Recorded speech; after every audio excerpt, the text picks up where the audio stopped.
Hi all, welcome back to the final whistle then for another match preview, the Midlands Derby, round 3 then. I mean, we played Birmingham in the league so far this season in the FA Cup. Yeah, we do take on Birmingham City this weekend in a must-win game for the Foxes. Birmingham, of course, it's a must-win game for them as well, as both sides fighting for different things at either ends of the table. Leicester fighting for promotion, Birmingham fighting to stay up. This one should be a tasty Midlands encounter between the two sides. East Midlands versus West Midlands then, and I'm looking forward to this one for sure. Guys, hit the like button, subscribe to the channel if you're new to the channel and you haven't subscribed already.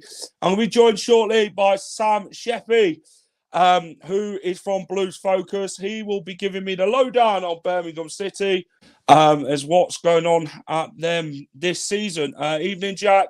Evening, Highfield Foxes. Evening, Terry. Evening, Dawn. How are you? Evening, Callum.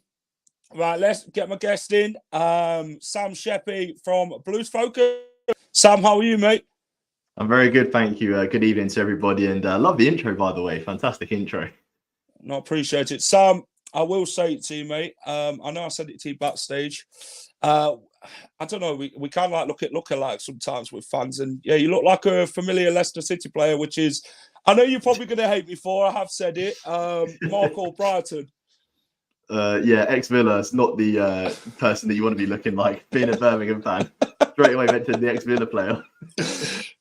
No. Yeah, we had a good laugh about that backstage, me and Sam. It just come to my mind.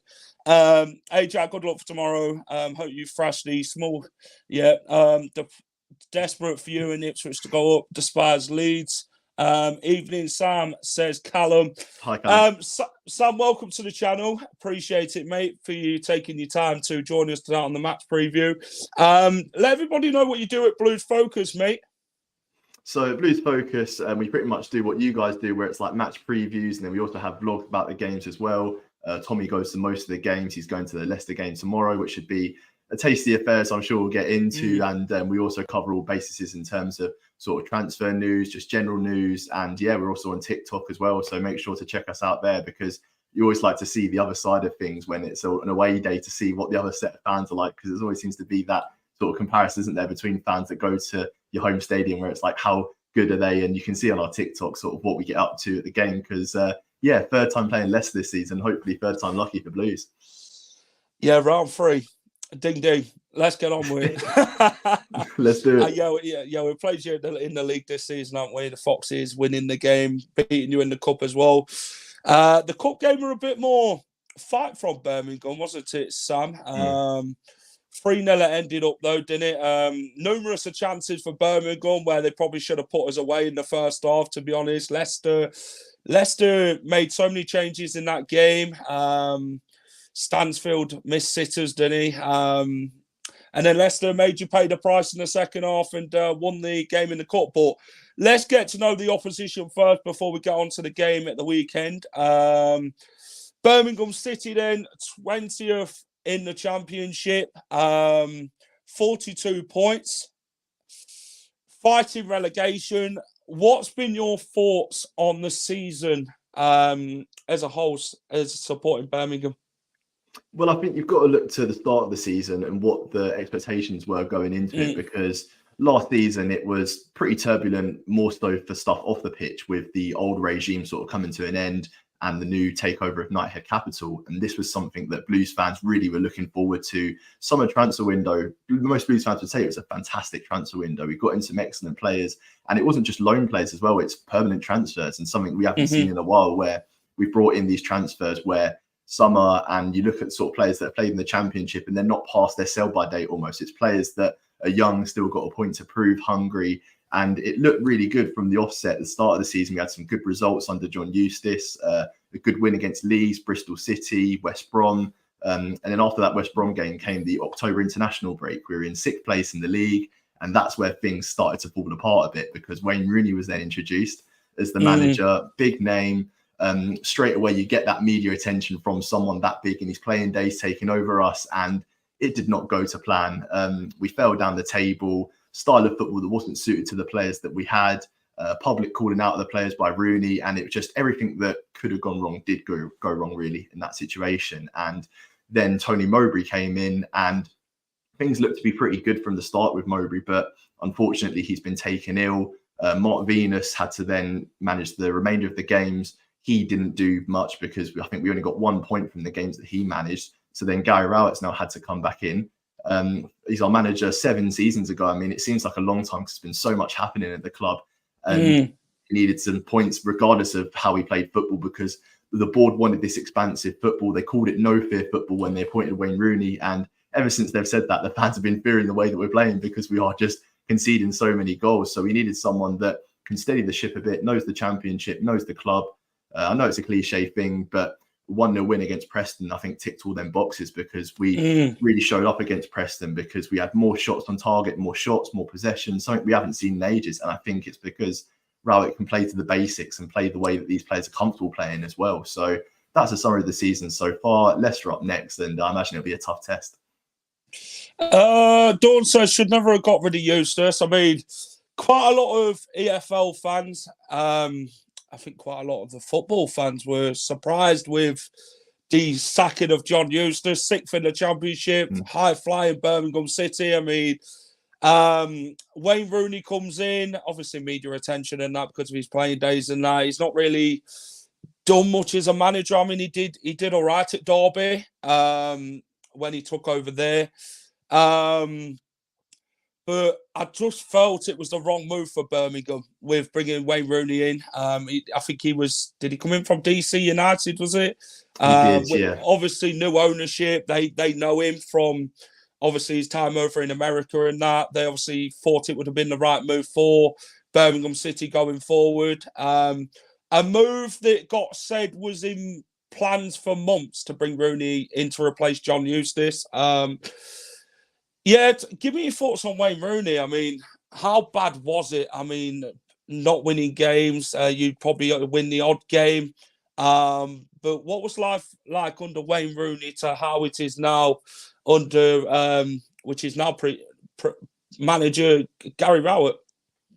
Well, I think when Rooney was brought in, there was kind of that sinking feeling that's actually quite similar to what happened years ago. And it's what Blues fans and other fans are liking the situation too, when Gianfranco Zola replaced Gary Rowett. And this was like years and years ago, where they got in that big name. It was kind of the decision that this new board had took, and it really didn't work out. And I think when things started to go wrong was even like the first game against Middlesbrough, there was just so much space. We played like a 4-3-3 formation, and it looked like that Rooney just hadn't paid attention, I guess, to what these players could do, because he was putting players in positions where you could tell they weren't comfortable. And straight away, there was this uneasiness about like the team. And the first home game against Hull City, Rooney was booed off. And this is a second game, which is just so unusual to see, where a manager gets booed off after the second game. And I think it's because the Blues fans really bought into what Eustace was trying to do. He's someone from the area. He joined us when no one else would give us a chance. And Rooney's kind of come in, and as you said there before, the owners knew about Rooney before, because Gary Cook, who's now our CEO, used to be the CEO of the Saudi Pro League, and he used to try and bring Rooney over to Saudi Arabia before like all of this, money came in, I guess, from like Ronaldo and all of that. Even before then, Rooney was trying to sort of go to Saudi Arabia with Gary Cook, and the situation just didn't work out. I think obviously it has got this attention. The same kind of thing happened with Tom Brady, who's now a investor of us, where we got this sort of media attention from America and all other places. But in terms of on the pitch, it really couldn't have gone much worse. And I think with Rooney, the game against Leicester, say, for example, the 3-2 defeat for Birmingham in that game, we did give it a good go, but there was just so much space. And I feel like on another day, Leicester could have beat us 5 or 6-2. And I think that's the thing where we were going at teams, but I just wasn't comfortable watching that kind of football when we didn't have the players for it either. So that's ultimately where it went wrong. Yeah, you obviously have players performing though, didn't you? Like Dembele and that, Bakuna scoring goals. Who would you say is your player of the season? I know things ain't been great at Blues this season, down at St Andrews, but who's the player that stood out for you the most? Obviously, you've got Jordan James, you've got Bakuna, you've got Dembele, them sort of players that spring to mind. Who would you say your standout player is? Well, the choice of two I'd go between is Jay Stansfield and Jordan James. I think with Stansfield, he came in from Fulham and he was a late addition to the squad actually, because we'd made the majority of our transfers and we had a couple loan spaces left and we were thinking, what are we going to do with it? And then we brought in Stansfield. And I didn't think too much of it when he was coming into the club because he came from League Two Exeter on loan from Fulham. And at Exeter, he did pretty well, but obviously League Two to the Championship, that's a massive step, isn't it? And he took like a duck to water really, because he's got 11 goals this season in a bad side, and he's pressing from the front. It's just fantastic. He really does care about the club, and he's someone that the fans really enjoy watch play football. And with Jordan James, made his 100th appearance recently, been nominated for a Championship Young Player of the Season, and he's had a good season because Premier League clubs are now interested in him. He also represents Wales as well. So he's someone that I've looked at and gone, this player can really take that next step up. And whether that's at Birmingham or not, time will tell. But I think if we do sell him in the summer, we'll get big money for him. Case thoughts on Alex Pritchard?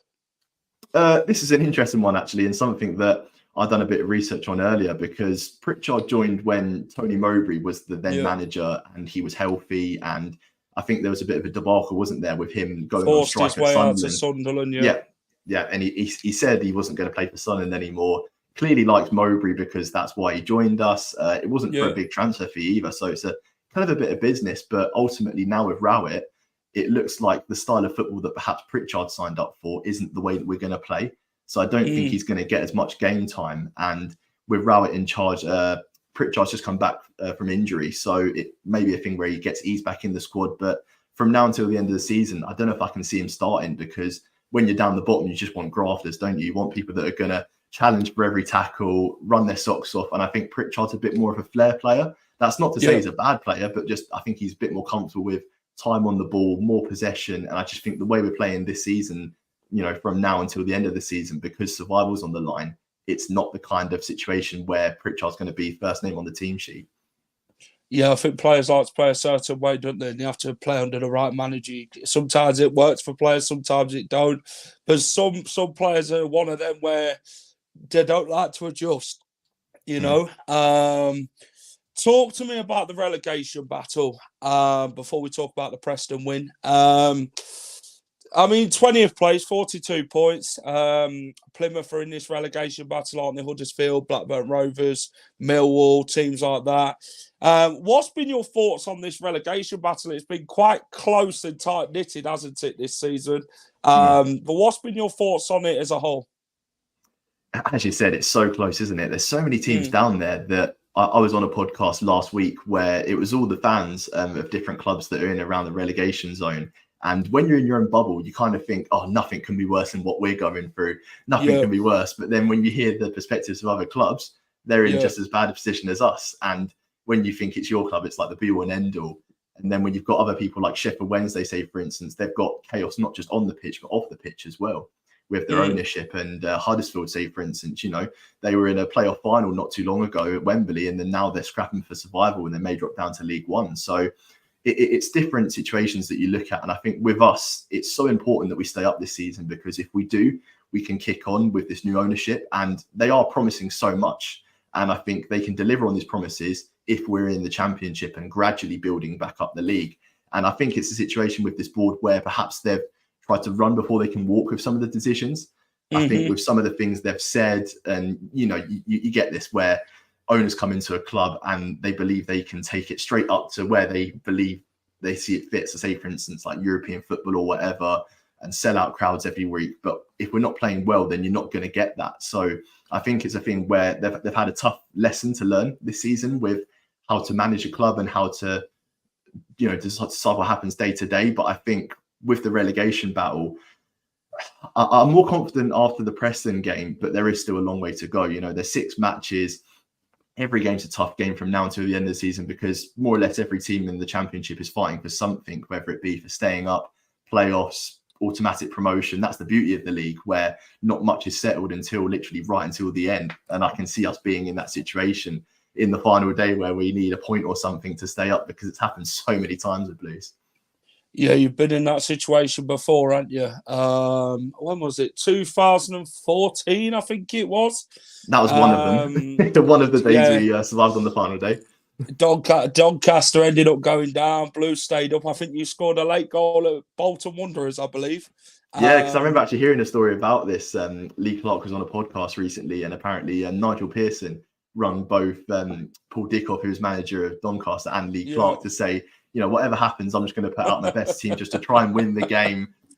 And we ended up winning it literally the last kick of the game. Well, header from Paul Caddis. That's it. Let's have a look at your next 6 games. Leicester, Cardiff, Coventry, Rotherham, Huddersfield, Norwich City. How crucial are these next 6 games, and how many points realistically do you think Blues need in these next 6 games to stay up, Sam? Well, from the run-in, I don't think it's the worst of run-ins, because I look at other teams like, I know Blackburn won 5-1 against Sunderland recently, but they have got a really tough run-in. And I think with our final 3 games, I look at them and I look at Rotherham, Huddersfield, Norwich, and Rotherham and Huddersfield are below us in the league. And there aren't many teams that are below us in the league, put it that way. So you look at them fixtures and you go, well, we've had a poor season, but we're still above these guys, so we must be doing something better than them. And I think with Rowett now knowing the players a bit more, playing a bit more of a disciplined style of football, we've just sold out Rotherham the away end of that game, so clearly the fans are on board with it. So I look at them 3 games and I think if we can win, you know, 2 of them 3, then we will stay up. And I look at the home games more importantly as well, because our away form this season has been absolutely shocking. I think only Rotherham have got a worse away record than us, and don't tell us that. It's one of the things where one team comes with all that form and then that one goes out the window. But I have done my homework on bloody Birmingham's away form, and I don't want to say much on it, to be honest. I just thought I'd let you say it. Talk to me about that win over Preston. Jay Stansfield, big goal, big win. How much confidence does that give you and now to really push on? It gives me confidence, but I think the overriding feeling after that game was relief. It's just pure relief that not only could we win a game, but we could also keep a clean sheet as well, because I think that was our first win in 9 and our first win in a clean sheet since Blackburn, all the way back when Tony Mowbray was just being appointed as the new manager. So it was a long time ago that we actually won and kept a clean sheet. But I think with our defence against Preston, we did get away with a couple of things, but I think we were due a bit of luck because we've been so unlucky recently with so many stoppage time goals we've conceded. And if it weren't for them stoppage time goals, then we'd be not really near this relegation battle. But because there hasn't been a real leader, I think, in this team for a while, we've struggled with seeing out games and perhaps settling for a point when, we're trying to get 3, but 1 would do. And I think now the Blues players know that we are in the midst of a relegation battle and they're a bit more sensible about their approach. And I think with Rowett there, a bit more organisation. Paul Robinson, assistant manager, former captain of Birmingham, and I think he won't let anybody get away with anything. So the Preston game did really show that we're looking to be a bit more disciplined now. We get our goal, we shut up shop. The main thing is, if you keep a clean sheet, then you get a point minimum. So that's the way that we've got to look at it. And it's going to be very hard to keep a clean sheet against Leicester because of all your attacking talent, but a bit more hopeful after the Preston game, put it that way. Yeah, fair enough. Let's get on to Leicester versus Birmingham. 3rd time we've met this season. Round 3 of the boxing match, you'd call it, between the 2 clubs. Talk to me about the Midlands Derby, this one. East Midlands versus West Midlands. What's your thoughts ahead of the game? We'll do team selection that later on. What's your initial thoughts ahead of this one? Would you say crucial this game is for Blues? Obviously, Blues fighting for relegation to stay up. Leicester, fighting for promotion at the other end of the table. Both sides fighting for different things. How big of a game is this one? It's an absolutely massive game, as is every game from now until the end of the season, but especially this one because of, as you said, Midlands rivalry. There's a bit of animosity there. And I think with the results earlier this season, actually, I think we played better in the game that we lost 3-0 than we lost 3-2, which is a bit strange. But I think at the King Power, we did give it a go. And as you said, we missed some sitters in the first half. So I look at that and I look, perhaps the players are a bit more confident now so they can take them chances. But with Leicester this season, it's so competitive up the top, isn't it? Because if you guys are to slip up and not get 3 points here, well, it's almost guaranteed that either Leeds or Ipswich are going to get 3 points from their next game. So it's important for you guys, and I think for us as well. But 3 points in our scenario obviously gets you a lot further up the table because of the fact there's a lot of teams down there struggling. So for Leicester, it's about keeping up with the pack. But I think for Birmingham, we can break away from the pack if we do get a win tomorrow. Yeah, this one's a crucial game. It's a real must-win for Leicester. 7 games to go, starting from tomorrow. I mean, we need to pick up where we left off from that Norwich win, and get back-to-back wins tomorrow. We've got to keep this promotion race alive, haven't we? Keep pushing on. The target is the Premier League.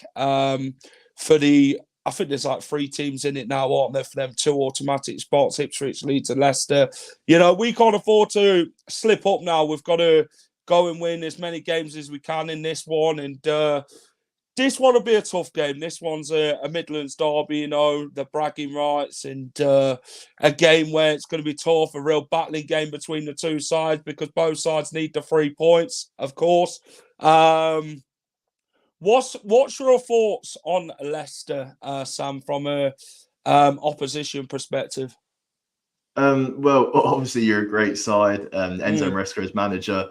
He was someone, when I looked at the start of the season, it could have gone horribly wrong because of the fact that he hasn't had a job sort of by himself in England before. Obviously, he's worked with Pep Guardiola, and then when he went to Parma, I don't think it went as well as perhaps he thought he would have. But with Leicester this season, you've been top for the majority of the season. Obviously, I don't need to remind you guys of how many points clear you were in February, but I think from now until the end of the season, it's going to be so important for Leicester just to win every game you can, because this championship race at the top between the 3 teams has been fantastic to watch. And some of the football I think now being played in the championship by the top teams is brilliant to watch as well. And I think that progression of now possession football, and I think this season, the teams that do get promoted up to the Premier League, I have a good chance of staying there because of the way they play football. Whereas obviously this season with Burnley, Sheffield United and Luton, it's been a bit different because I suppose they've got their styles of football, but perhaps they haven't got the players that are experienced enough in the Premier League or the style of football to get through it. But I think this season, the calibre of teams at the top of the championship is ridiculous. And some of the personnel that you guys have got that have played in the Premier League, the likes of Harry Winks, Jamie Vardy, and attack, you've got Mavididi, who I think is brilliant. Fatu on the other ring, so much pace. And I just think with Leicester, you are going to go up automatically. That's my prediction. I don't want to jinx you guys. I don't want to jinx you guys, but I do think Leicester have done well this season. I know a lot of people say like, oh yeah, you've got biggest wage bill outside the top 6. You should just go up because of the amount of money you've got. But it doesn't work like that in the championship. Every game is really tough and the schedule's tough as well. So for Leicester to be up there is a big achievement. And I do actually think that Maresca's been snubbed a bit with the Manager of the Season awards because he's not been nominated, is he? No. And I thought that was a bit of a strange one. But I think, Leicester, in terms of my take on them, good side. I think they are going to go up automatically, but I'm just hoping that Leicester have an off day tomorrow. I think this now with this promotion race, it's about who's consistent enough in it. To be honest, this championship season has been relentless, hasn't it? Let's be honest. Ipswich have really done well. Leeds have really pushed the boats out. Leicester as well. Teams have had like bad patches. Leicester's had theirs. Leeds have had theirs. Ipswich have had theirs. Southampton's had theirs. This league's unpredictable, and you can't call the championship. I think it's a real.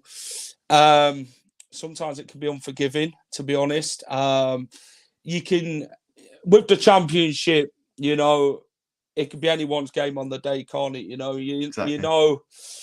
It's kind of where three of the teams, Ipswich, Leicester and Leeds, could all finish on 100 points at the end of the season. That shows how mad this season has been between the fight for a promotion. But yeah, I think with Leicester tomorrow, it's about consistency, again, being clinical in front of goal, taking our chances when it matters, real battling against Birmingham.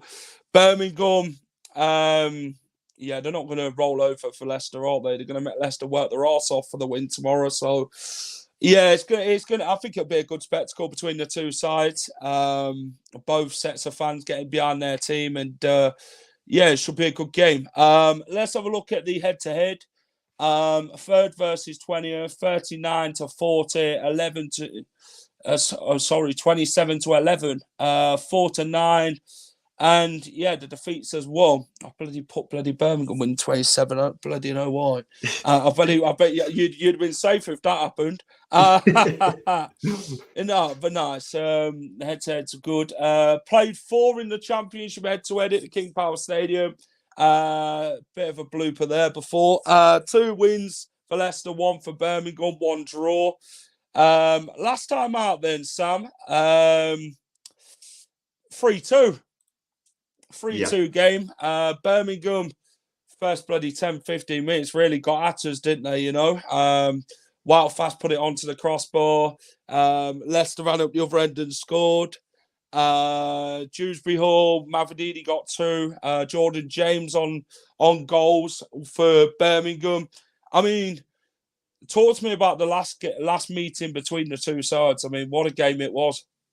It was frantic, wasn't it? And I think that game kind of encapsulates everything with Rooney, because it was just so frantic, and 90 minutes really just end to end, back and forth. And as much as you did give it a go, yeah, Leicester had a lot of chances to put us away. And I think the scoreline was a bit generous for us in the end. And I think that was the game where Jordan James really solidified himself as a star for the future, because I think he had a brilliant game. He got 2 goals, didn't he? And he showed he could sort of mix it with the big boys. And another thing that I noticed from that game as well is Ramel Donovan came on as a substitute, and he's 16 years old. So someone that the Blues fans are keeping a keen eye on. He's been sort of dropped down back to the academy now, where he is doing really well. But Donovan could be one for the future for us as well. And he was pretty good when he came on against Leicester. And yeah, that game was frantic. And I think the Blues fans may give Mavididi some stick after his celebration in that game. I don't think a lot of the Blues fans are pleased with that one. And I don't think they'll forget about it. So I think he'll get some pelters, put it that way. Yeah, sat on the sponsorship board. And, yeah. It were a great photo, you know. A good photo, but not for the Blues fans. No, they were fuming. I mean, you could see when he jumped into the sort of over the board and sat there, you could see all the Birmingham fans running and that, giving him abuse. And you know, what do you expect when you're going to do some celebrations like that? You know, exactly. But no, it was a good game, a 5-goal thriller between the two sides. Leicester really clinical in the first half, I thought. Really punished Birmingham for some of the missed chances Birmingham had. Second half, you know, we got the 3rd goal, and then Jordan James managed to get another goal in the game. And then we're thinking, Djukovic comes on off the bench, and you've thrown the big man forward. And I'm thinking, you don't want to be dealing with that sort of player. But then we managed to deal with him and go on and get the 3 points, which was the main thing in the Midlands Derby last time. The last 5 results at the King Power Stadium then. 3-2 Leicester in August 2013. Leicester 2-2 with Birmingham, 2013 April. Leicester 3, Birmingham 1, March 2012. 2-1 Birmingham 2007, and then another league game which we had, which was, I think it was a Premier League game, 2003, where he beat us 2-1. Way back. So real much goals between the two sides, a mixed bag of results. I mean, what's your most memorable Birmingham-Leicester game? I'd say for me, the one I actually remember the most is when we played you in the FA Cup. It was a 5th round game, and it was at the King Power Stadium, and you guys won it 1-0. Ricardo Pereira scored towards the end, and that was one of the last games actually before the pandemic struck, and then there was no football. And I'm not sure if that's the season you actually won the FA Cup. I might have to check that. But yeah, Leicester beat us that day. And I remember the fans were brilliant. There's this video online of the Blues fans singing "Kira On" as the players are in the tunnel, and just the echoing sound of it at that sellout away end, just fantastic. And that's what I remember the most from the clash between us two. Yeah, last time round at King Power Stadium in the Championship at the KP. 2013, the last meeting. I mean, a 5-goal thriller again. Andy King, Jamie Vardy, David Nugent, all on the score sheet for Leicester. Birmingham did go and score 2 goals. I think that was when you was in your, was it the yellow kit? I think it was. Oh, if it was 2013, maybe. It might have been the yellow kit Birmingham were in. I remember you had a green kit once. It's like a highlighter. Yeah, highlighter, that sort of kit, yeah. Yeah, like the Foxes beat you last time round, which was, 11 years ago? So, yeah, lots changed since then. Jamie Vardy is still with Leicester, though. From the last time we played you in 2013, Jamie Vardy is still at the club, still scoring goals. What's your thoughts on Jamie Vardy? Well, he's someone that obviously likes to wind up fans, doesn't he? Put it that way. And I think in a sort of Midlands game like this, then he is going to have something to say. Obviously, he didn't play in the St Andrews game, and that would have been an occasion because obviously of who was in the dugout for us and the history between the Rooneys and the Vardys. So that was the build-up before the game. But then obviously Vardy wasn't playing in it, so that was sacked up. And I think some of the media outlets that were going to cover the game were a bit disappointed that Vardy didn't play at St Andrews. But I think with Vardy, obviously quality player, he seems to score just goals at the right time, doesn't he? And I think with Vardy, what I do worry about with us is Sanderson and Iwu, who are presumably going to be the 2 centre-backs, are not that experienced. And I think someone that's so experienced like Vardy could perhaps capitalise on their inexperience, because the partnership this season of Sanderson and Iwu hasn't really worked. I mean, our best centre-back this season's been Kevin Long, and he's not even at the club anymore. We let him go to Toronto, and that's been a big miss for us because his experience at the back, I think we've missed a lot. And I think the Blues owners were perhaps thinking they can make a quick buck by selling him before his contract ran out. And I think we've got about 500,000 for him. But I think we would have been so much better just keeping him on until the end of the season. If they do want to let him go after his contract, then yeah, we would miss out on a bit of money, but you'd have someone experienced back there to deal with someone like Jamie Vardy, who just knows the Championship inside out and how to score goals. Yeah, great striker. Just a shame we didn't see the wagon for Christie bloody part 1 at St Andrews. Oh God, yeah. That'd have been a good fight between Vardy and Rooney. Shame we didn't get to see it, but oh well, you know, we have to move on. And Rooney's gone, and Vardy's still playing. And this game now is, you know, the battle of the Blues, you'd call it, wouldn't you? This one. Team selection wise, then, I mean, how does Gary Rowett line his side up for this one? Do you think you've met many changes? Did he any injuries? What's your formation in starting 11 for this one, then, Sam? So formation, I think it's pretty easy because he did actually start out with like a sort of 3-4-3 formation against QPR when we played them at Loftus Road, and that was his first game. And I think from even then to now, he's scored a lot more, and I think he's learned that our best formation is a 4-2-3-1. It's what we played at the start of the season with John Eustace, and I think that formation does suit us. In terms of personnel, Ruddy in goal is a pretty simple decision. Back 4, I think he will keep the same. Ethan Laird does kind of scare me a bit because he's great going forward, but defensively, I'm not too sure on him. And I think with Leicester's wingers and the amount of pace you've got, even the sort of slight mishap from Laird could be capitalised on. So maybe Cody Drame comes in at right back because I think he is better defensively. 2 holding midfielders, I would say Pak Sung-ho and Christian Bielik. Both have been all right for us actually this season. Pak Sung-ho joined in January, looks like a really competent midfielder. Someone, again, that's a bit more comfortable with the ball, but he can also roll his sleeve up and get a few tackles in. And with Bielik, we signed him permanent this summer. I think one of the best bits of business we've done this season, but he has been in and out the squad recently with injury. Front 3, or sort of the 3 behind Stansfield, would be Miyoshi, I think, on one wing. He's been good. Signed him from Royal Antwerp. He's played European football, Europa League and Conference League. And this season, you look at him and he's literally 5'4", 5'5", and you think, oh, he could get trucked off the ball so easily. But his sense of balance is fantastic, and he's been one of the standout players for me this season. And Jordan James, we spoke about earlier, I think he'll be in the squad. Juninho Bacuna, also on the wing, someone that can create something out of nothing. he's a bit of a Marmite player in the fan base, because some fans love him because of his expressive nature and the fact that he likes to do a few skill moves, take players on, have a go from long range. But then there's some people that also think, in the situation we're in, do we need a player like that on the pitch in the starting 11? But I would give him the nod tomorrow, and I think Jay Stansfield up top is a no-brainer. So that's my starting 11. Yeah, I think James has had recent links to Leicester, hasn't he? He has. Regarding transfers, yes.